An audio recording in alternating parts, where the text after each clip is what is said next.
Got. Let's see. I had something I was going to ask you next. Do you want to talk about the settlement agreement, that we can come back to the judge or whatever? Yeah. Let's talk about where we're at right now. Sure. This agreement, this compromise, I know the airport was the city's kind of first offer and what we thought might work. Well, can I just ask you, are you happy with this compromise? I don't think anyone's thrilled with this, honestly. I think some people in our community feel it's not enough. I think some people in our community think it's too much. And, certainly I've heard that sentiment on both sides of the aisle. I think this is a nice compromise. It allows us to move forward. Really ideally what I want to see is us getting back to clean waterways and parkways and, to make sure our parks are actually, enjoyable for the folks in Chico. So if this is the avenue we have to go, and really what we're looking at is a situation where we either have this and move forward with the settlement, or we get a permanent injunction and head off to trial in the Supreme Court. So, this was, between a rock and a hard place, this was the best place to land. And I think it allows the city to move forward, which is what we want to do. Okay, so once people are in here in a few weeks, maybe as soon as 3 weeks, Yes, potentially. we hope. I know the police and public works will be in charge of going to places like Comanche Creek and trying to get things back on track there. You're in communication, I take it, though, with the chief of police about that? How's that going? So enforcement's going to look a little different. People will first get contacted by the first contact group that we've hired to do outreach. And then they'll be assessed by behavioral health, and then they'll be moved out of those locations into this area. If they don't want to go into this area, they will have the option of being reevaluated through behavioral health.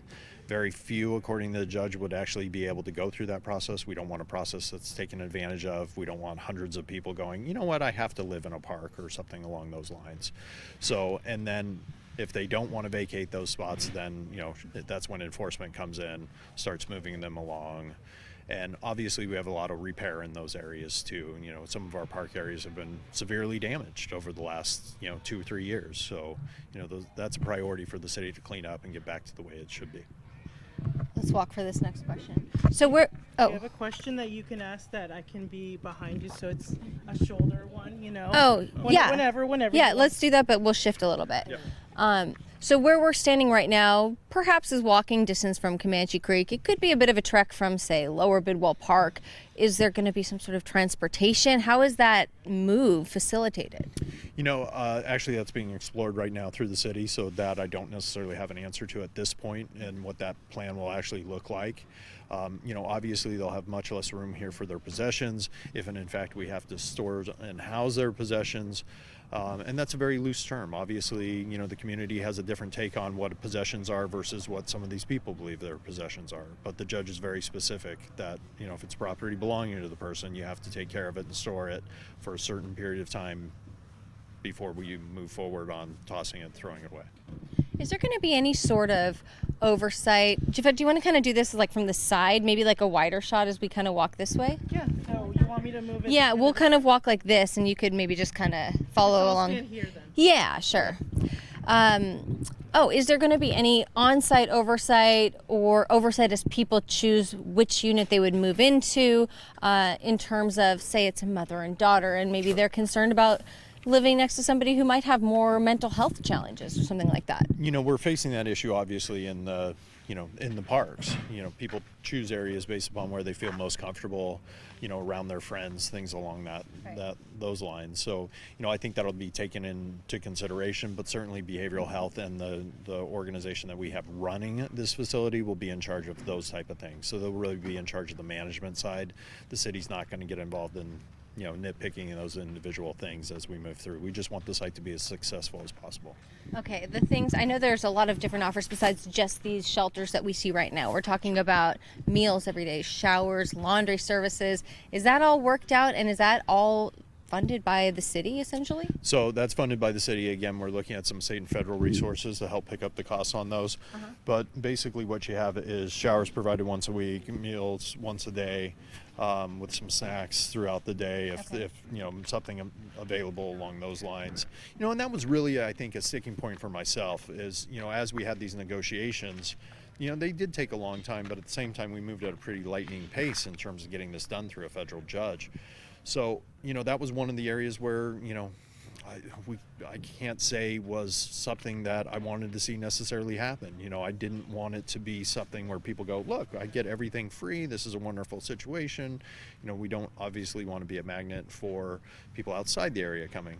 And usually what I tell people in response to that is, there are other towns and cities that have very much similar type of things, and they don't tend to be a magnet. I really do not think we're going to end up with full shelter here. I think some people will take advantage of it, but with the behavioral health aspects, they may be a little more hesitant if this is not what they crave and the kind of lifestyle that they're really looking to lead. But to be clear, the option to camp overnight in violation of city ordinance, basically, that's not going to be allowed anymore. It's not going to be allowed. That's coming to an end. That will really help us get our parks and waterways back to the way they were. And that is really the point behind all of this. This is the reason why the city is doing this.